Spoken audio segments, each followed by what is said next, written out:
मेरे नाना, ये सिर्फ एक साधारण कहानी नहीं, बल्कि ये एक सच्ची घटना पर आधारित लेख है।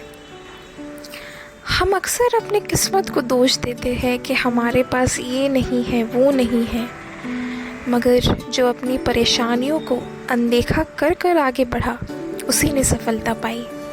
इस कुछ मिनटों के वीडियो में हम सिर्फ कुछ लफ्ज़ों में ही दर्द व दुख को महसूस कर सकते हैं, मगर इतने सालों तक जिन्होंने वो दर्द, वो दुख सहा, उसे शायद हम लफ्ज़ों में बयान नहीं कर सकते।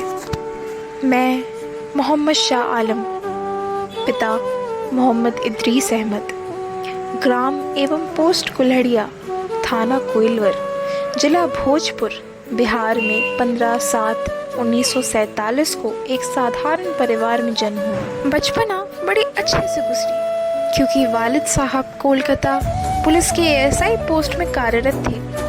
परिवार में 2 भाई, 2 बहनें, माता पिता और दादा दादी, कुल 8 सदस्य थे।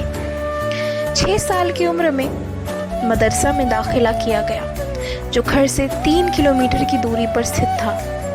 1 साल पढ़ने के बाद दूरी के कारण मदरसा छोड़ना पड़ा। घर में ही पढ़ाई की और सन 1957 में कोइलवर मिडिल स्कूल में दाखिला लिया। सन 1957 में ही वालिद साहब का कोलकाता में देहांत हो गया। बड़े भाई उस समय आरा जैन कॉलेज से इंटरमीडिएट की परीक्षा पास किए। वालिद साहब की मृत्यु के बाद घर की हालत ख़राब होने लगी। बड़े भाई काम की तलाश में दर बदर भटकते रहे और धनबाद के पुटकी हाई स्कूल में मास्टर की नौकरी मिल गई। पर सन 1958 में मेरे बड़े भाई की दिमागी हालत बिगड़ गई। वो सब कुछ भूल गए, यहाँ तक कि अपने परिवार को भी भूल गए और घर से भाग गए। किसी तरह वह बॉम्बे पहुँचे। रास्ते में किन किन परेशानियों का सामना करना पड़ा होगा। वो कैसे बॉम्बे पहुँचे, ये किसी को पता नहीं। उन्हें कुछ याद नहीं था। वो पागलों की तरह बस भटक रहे थे। कोई कुछ खाने को दे देता और कचड़े में सो जाते। किसी तरह वक्त बीतता गया। लोगों को इनमें अच्छाई दिखी और लोग कुछ कुछ काम देने लगे।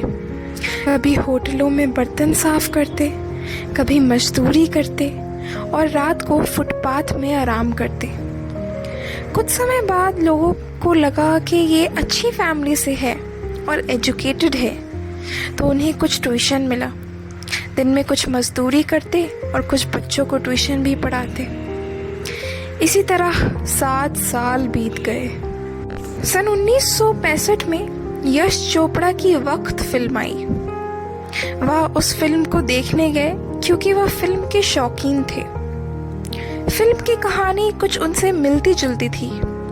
इस वक्त कुछ ऐसा हुआ जिसे शायद हमें खुदा का करिश्मा समझकर शुक्र अदा करना चाहिए। फिल्म देखते देखते उन्हें कुछ याद आने लगा कि मेरी फैमिली, माँ, भाई, 2 बहन थी, वो लोग कहाँ हैं। फिल्म को अधूरा छोड़कर वो वापस आ गए और अपने दिमाग पर जोर देने लगे। फिर उन्हें याद आया। वो अपने मालिक के पास गए, उनसे कुछ पैसे और छुट्टी मांगी। वो कुछ पैसे दिए, फिर वो पटना आए। वहाँ उन्हें कोई नहीं मिला। वहाँ से लोकल ट्रेन पकड़कर वो आरा आए और रात वेटिंग हॉल में गुजारी। वो स्टेशन में यह सोच रहे थे कि सुबह बस्ती का कोई मिल जाए तो उनसे घर का हाल पूछे। उस समय उनके कई लोग बस्ती के लोकल ट्रेन से पटना जाया करते थे। एक दोस्त मिले, वो भी उन्हें देखकर हैरान रह गए और उन्हें बताया कि आपके घर की हालत कितनी खराब है। छोटा भाई उन्हें खोजने निकला हुआ है। सब लोग ये समझते हैं कि आप अब इस दुनिया में नहीं हैं।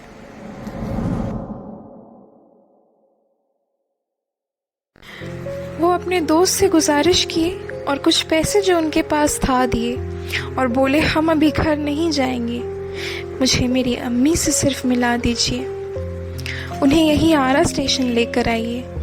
वो दोस्त नाना के घर गए। शाम का वक्त था, घर में अंधेरा था।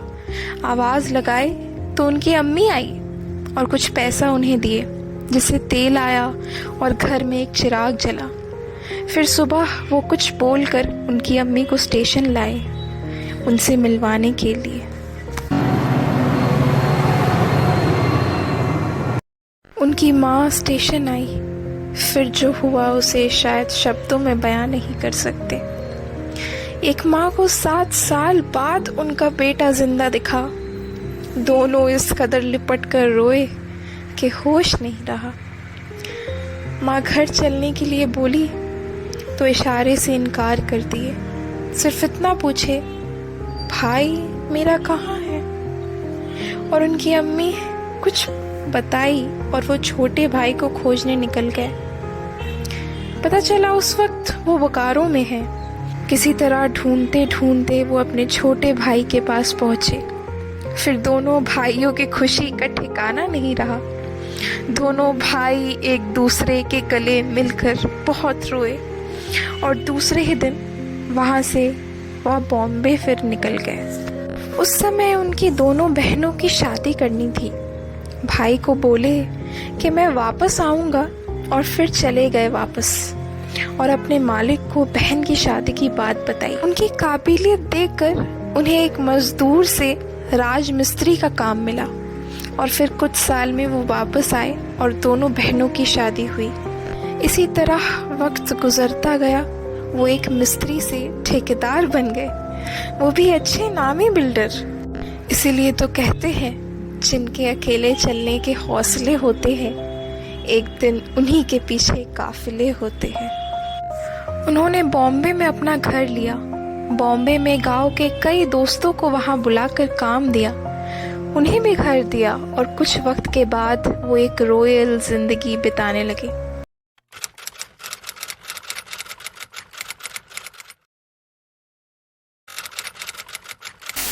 मैं उस समय कक्षा 6 में पढ़ रहा था। धीरे धीरे घर की हालत और ख़राब हो गई। घर में गेहूं की रोटी हफ्ते में एक बार बड़ी मुश्किल से मिल जाया करती थी। ज़िंदगी बस इसी तरह गुजर रही थी। पैर में चप्पल नहीं, नंगे पाँव घर से स्कूल लगभग 2 किलोमीटर जाना पड़ता था। किसी भी मौसम में गर्मी में पाँव जलने लगते तो दौड़ के पेड़ की छाया में बैठ बैठ कर घर आया करते थे। एक घर में लकड़ी का एक खड़ाव था। कहीं आने जाने के लिए चप्पल दूसरे से मांग के काम चल जाता था। सन 1960 में कक्षा 8 में कोइलवर हाई स्कूल में विज्ञान में दाखिला लिया। गर्मी की छुट्टी में मैं केपी बासु की गणित की किताब किसी रिश्तेदार से लेकर पूरी किताब को ख़त्म किया। अब गणित पूर्ण हो गया और विज्ञान विषय आसान हो गया, जिसे स्कूल एवं ट्यूशन फीस आधा ही देना पड़ता था। उस समय मेरे स्कूल का फीस 1 रुपये 80 पैसा था, जो मेरी अम्मी के कुछ जेवर बेच कर देना पड़ता था। किसी तरह कक्षा 9 में 80 बच्चों में मैं प्रथम आया, लेकिन पैसों की कमी के कारण कक्षा 10 में मुझे पढ़ाई छोड़नी पड़ी और नौकरी की तलाश में मुझे 14 साल की उम्र में घर छोड़ना पड़ा। सन 1962 में मैं पतरातू के रामगढ़ ज़िले में आया। आने की वजह ये थी कि किसी ने कहा कि आपके भाई को भरकुंडा में देखा है। दिन भर फ़ोटो लेकर भाई साहब की तलाश करता। रात में होटल में कुछ खाकर बेंच पर सो जाता।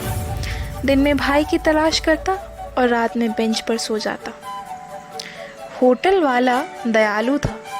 उसने मुझको कहा कि आप राय बचरा चले जाएं।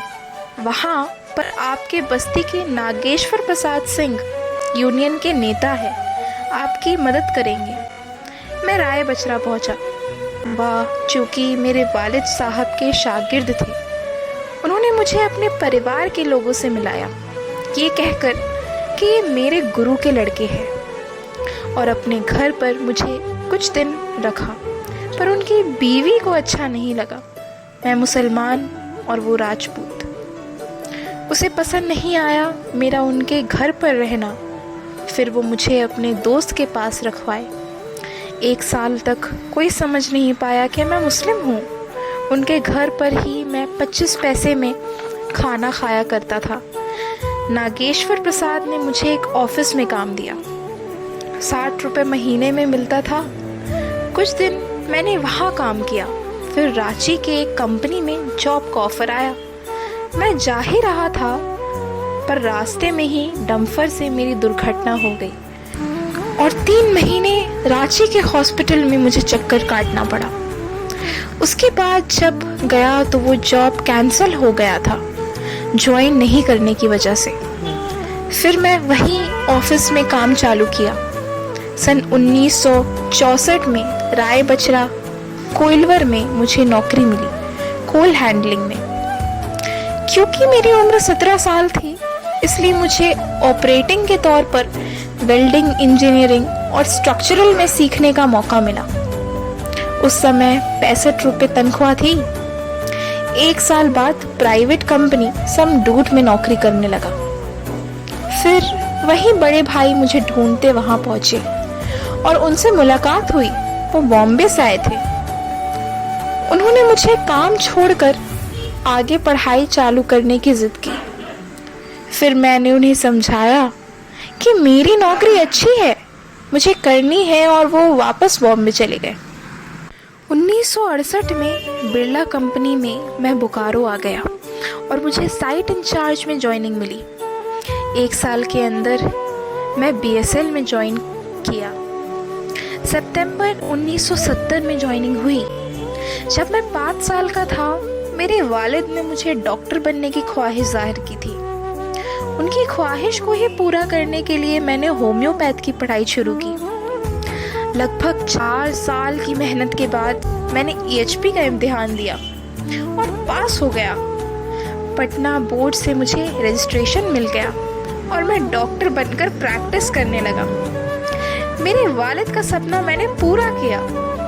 इसी बीच मैंने अपनी अधूरी पढ़ाई को भी पूरा किया और प्राइवेट से मैट्रिक एवं इंटरमीडिएट और स्नातक चांस कॉलेज बोकारो से अच्छे नंबर से पास किया।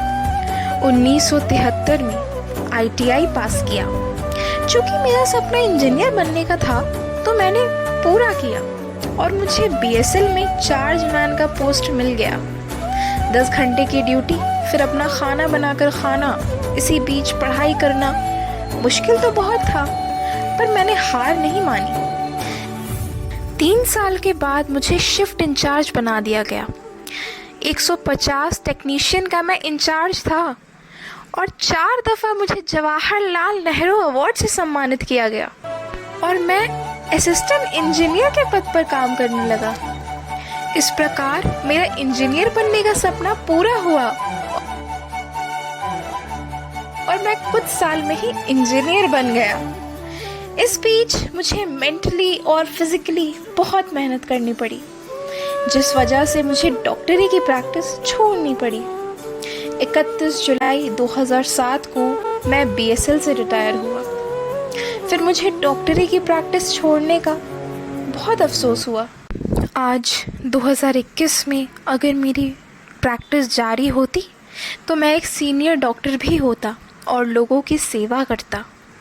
मैं मनुष्य की सेवा करने से महरूम रह गया।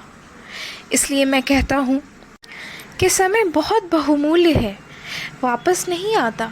इसलिए मेरे सभी बच्चों को मैं कहना चाहता हूँ कि आप अपने पढ़ाई पर ध्यान दें और अपने जीवन में एक गोल बनाएं और उसे हासिल करने की जिद और जुनून अपने अंदर कायम रखें।